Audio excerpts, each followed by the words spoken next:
Ayan guys, sila. Umaambo na pero tuloy ang trabaho. Umulan, uminit. Ganyan ang trabaho nila guys pag sa tubuhan. Ha?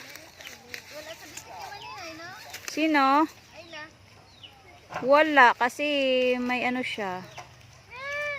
May pinapainom akong ano.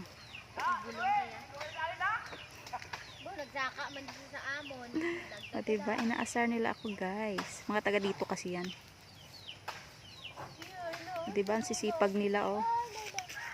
Kahit masakit na yung mga bewang na mga yan, sige pa rin. Wala tayong magagawa. Ganyan yung trabaho nila. Si Choy nito nandyan oh. Yan, nagpuputol ng tubo para itanim. Pero ang mura ng ano guys. Maka 1K ka na piraso, 100 pesos lang, diba? Napakamura. Ayan. Mukhang